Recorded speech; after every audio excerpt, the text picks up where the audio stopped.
우리 한국 사람들은 라면을 참 좋아합니다. 간편하게 먹을 수가 있고 또 편리하고 맛도 좋지요.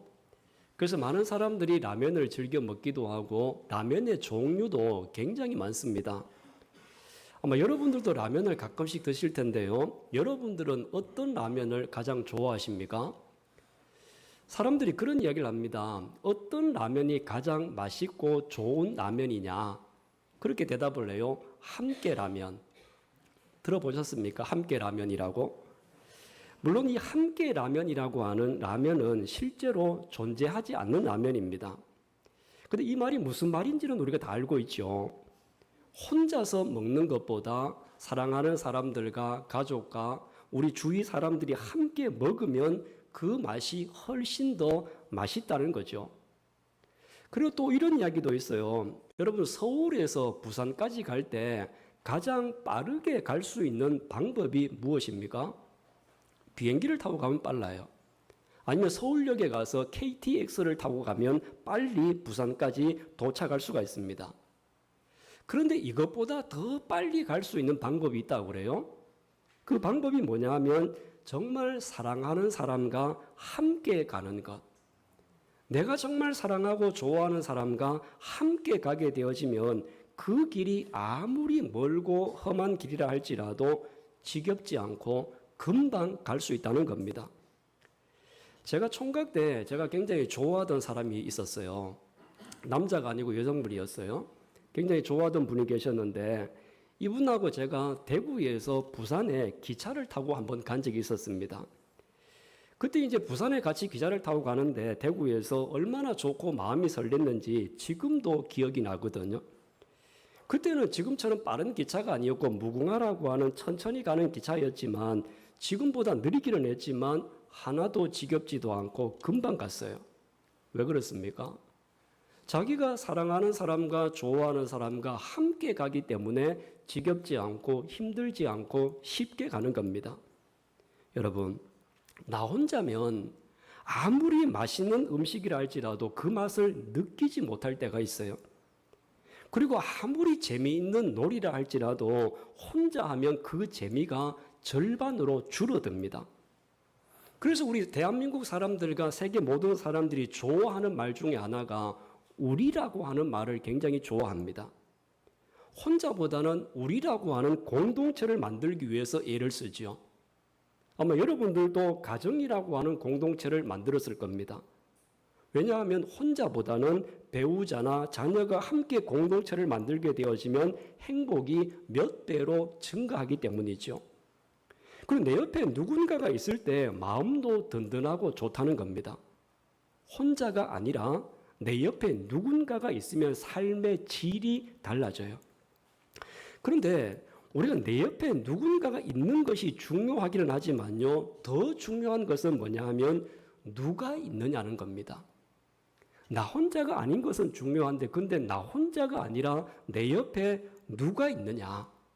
어떤 사람은 자기 옆에 있는 사람 때문에 너무 괴로운 사람이 있어요. 내 옆에 이 사람이 있으니까 정말 평생 왼수와 같은 사람하고 같이 있어서 너무 괴롭고 힘든 사람이 있죠. 그래서 차라리 없는 게 훨씬 낫겠다. 이 사람하고 같이 있는 것보다 없는 게 낫겠다라고 하는 사람들도 있죠.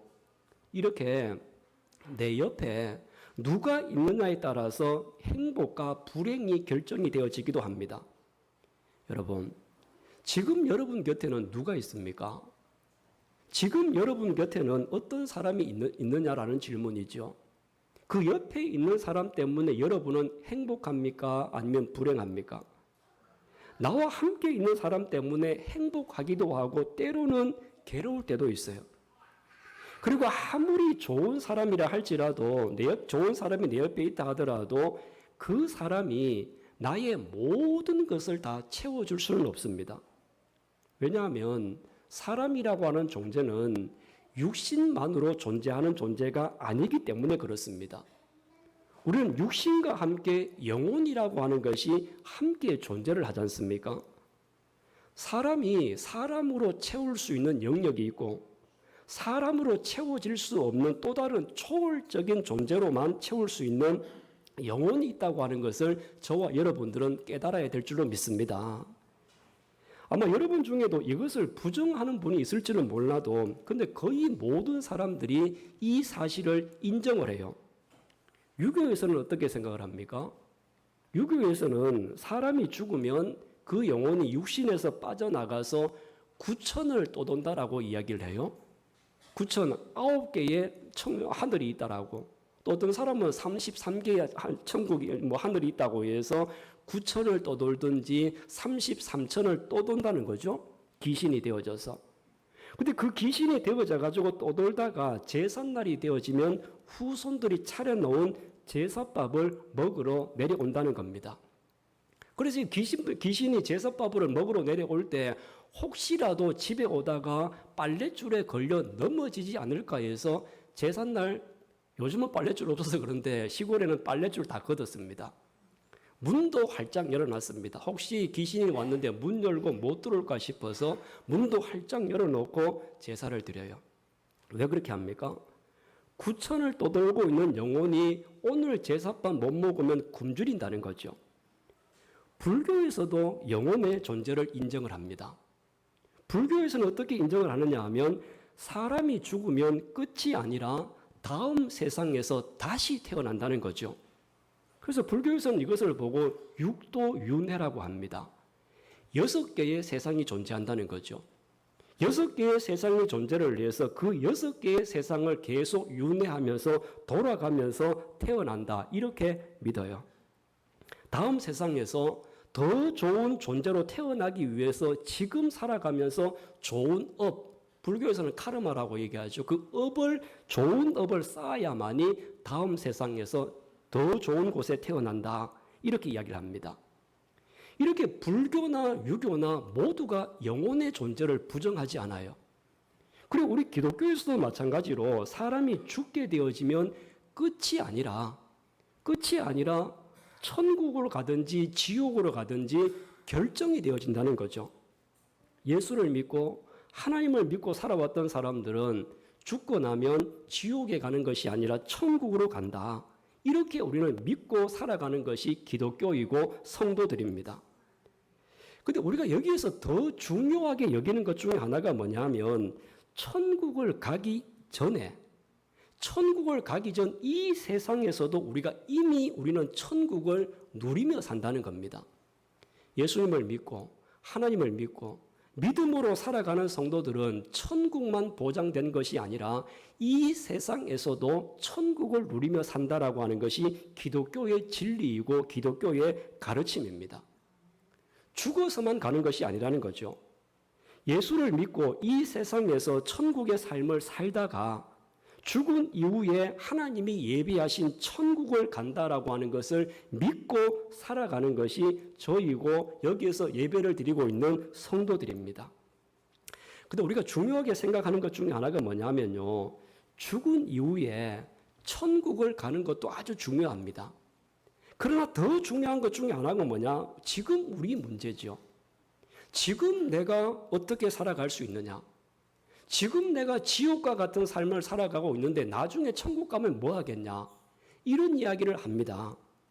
그래서 우리 기독교에서 이야기하고 있는 것은 뭐냐면 내가 지금 살아가고 있는 이 순간에도 천국을 누리고 천국을 살 수 있다라고 하는 것이 기독교의 가르침이에요. 그러면 우리가 살아있는 동안 천국을 누리기 위해서 어떤 것이 중요하냐 하면 내 옆에 누가 있느냐? 내가 누구와 동행하고 있고 내가 지금 누구와 함께 있느냐에 따라서 천국이 되기도 하고 지옥이 되기도 한다는 것입니다. 오늘 조금 전에 우리가 읽었던 시편 23편에서는 그런 이야기를 하고 있어요. 내 옆에 지금 누가 있느냐? 내 옆에 지금 누가 있느냐에 따라서 내 삶이 완전히 달라질 수 있다라고 하는 것을 말해주고 있거든요. 여러분, 불교에서는 인생을 정의할 때 이렇게 정의를 했습니다. 고통의 바다다. 불교에서는 인생을 고통의 바다다. 그만큼 사람의 인생은 쉽지 않다는 거죠. 저는 틀린 말이 아니라고 생각을 합니다. 우리를 위협하고 있는 고통의 바다에서 수많은 파도들이 몰아쳐오고 있어요. 근데 기독교에서도 이런 비슷한 맥락에서 말씀을 하고 있는데 뭐라고 말씀을 하고 있느냐 하면 우리 인생은 사망의 음침한 골짜기를 걸어가고 있는 것이 사람의 인생이다. 불교에서는 고통의 바다, 기독교는 사망의 음침한 골짜기. 이게 바다냐 산이냐의 차이지 늘 시험과 고난이 있다라고 하는 내용은 같아요. 그런데 내용은 비슷하지 않습니까? 내용은 비슷한데 아주 결정적인 큰 차이가 있어요. 그 큰 차이가 뭐냐 하면 고통의 바다는 혼자서 헤엄을 쳐서 가야 됩니다. 불교의 가르침은 자기 혼자서 득도하는 문제이거든요. 그래서 자기 혼자서 이 고통의 바다를 힘을 다해서 고통의 바다를 헤엄쳐서 건너야 됩니다. 그런데 우리 기독교에서 말하고 있는 사망의 음침한 골짜기를 가는 방법은 달라요. 이 사망의 음침한 골짜기는 혼자서 걸어가는 것이 아니라 내 옆에 누가 있다는 것이 기독교의 진리입니다. 그래서 기독교에서는 내가 사망의 음침한 골짜기를 혼자 걸어가고 있는 것처럼 보이지만 실제로는 내 옆에 하나님이 계시고 내 옆에 우리 예수님이 계신다라고 하는 진리이고 말씀이십니다. 우리 성경을 다시 한번 읽어보겠습니다. 오늘 읽었던 23편 4절 말씀인데요. 우리 4절 말씀을 같이 한번 읽어볼까요? 내가 사망의 음침한 골짜기로 다닐지라도 해를 두려워하지 않을 것은 주께서 나와 함께 하심이라. 주의 지팡이와 막대기가 나를 안위하시나이다. 아멘. 주께서 나와 함께 하심이라. 할렐루야. 이것이 기독교의 가장 큰 특징입니다. 기독교에서는 늘 강조하고 있는 것이 뭐냐 하면 당신은 혼자가 아닙니다.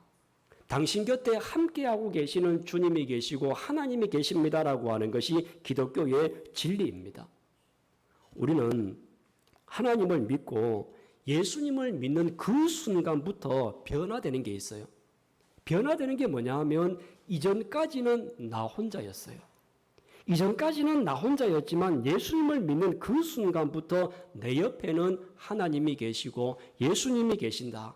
이것이 우리의 가르침인 겁니다.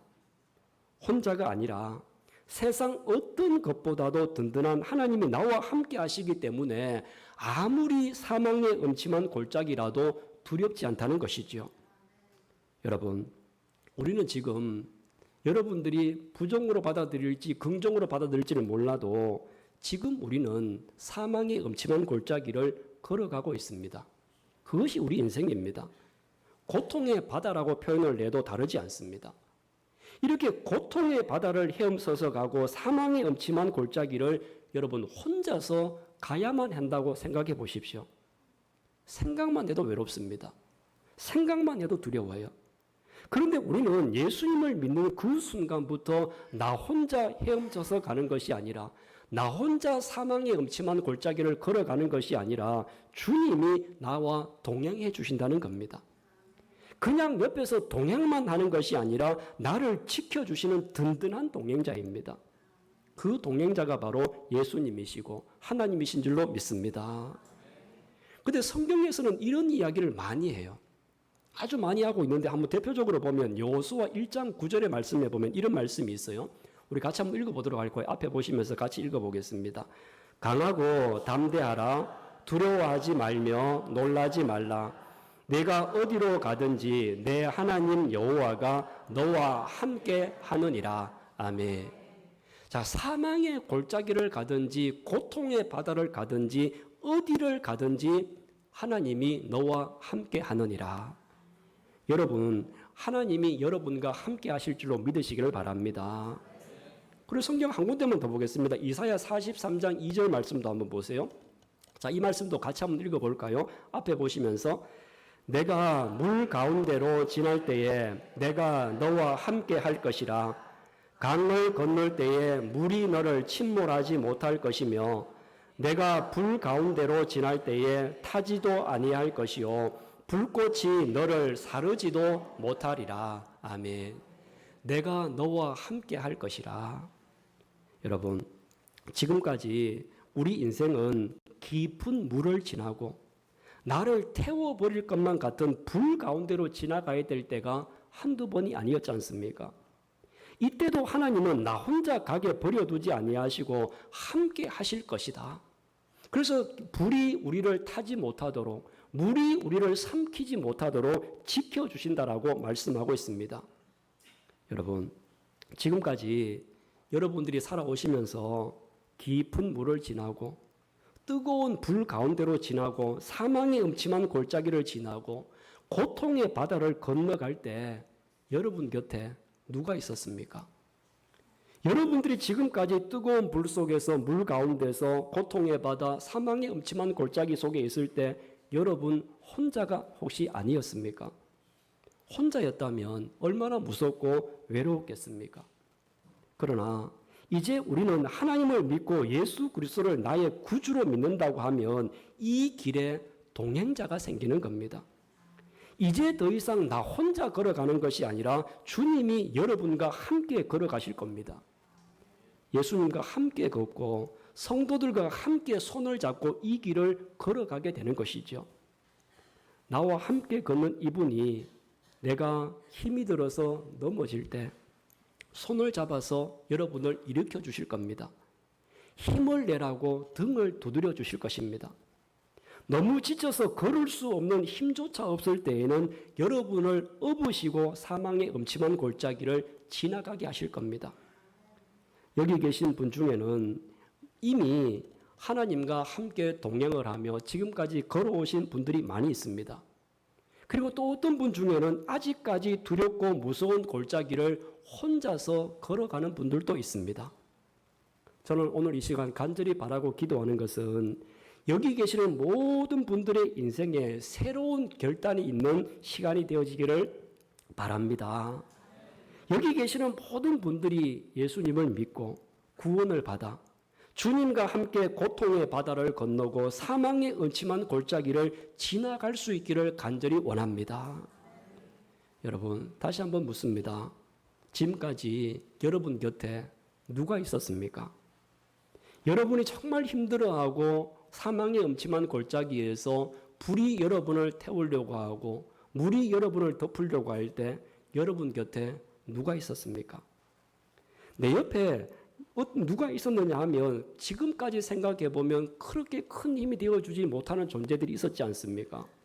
그러나 우리는 예수님을 믿는 그 순간부터 내 옆에 동행자가 생긴 겁니다. 배우자나 가족이나 친구와는 비교할 수 없는 든든한 동행자가 생기는 겁니다. 오늘 이 시간이 내가 앞으로 남아있는 인생, 그리고 죽고 난 이후에 그 이후의 삶, 그리고 내가 걸어가야 될 이 사망의 음침한 골짜기를 혼자서 계속 걸어갈 것인가? 아니면 지팡이와 막대기로 나를 안위하시고 지키시는 하나님과 함께 걸어갈 것인가? 선택의 시간입니다. 순간의 선택이 앞으로 내가 살아가야 될 인생과 그 이후의 모든 삶을 결정하지 않습니까? 여러분 모두가 지혜로운 선택을 할 수 있기를 간절히 소망합니다. 여러분, 이 갈림길 앞에서 예수님을 나의 구주로 믿고 주님과 함께 동행할 수 있는 그 길을 여러분 선택하십시오. 여러분과 동행하는 그 주님이 모든 두려움과 염려를 떨쳐버리게 하실 겁니다.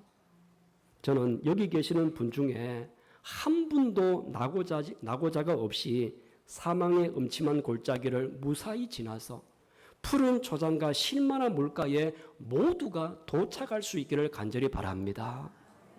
그래서 주님이 예비하신 이곳에서 풍성한 축복을 누리며 사는 여러분 모두가 되어지기를 주님의 이름으로 축원합니다.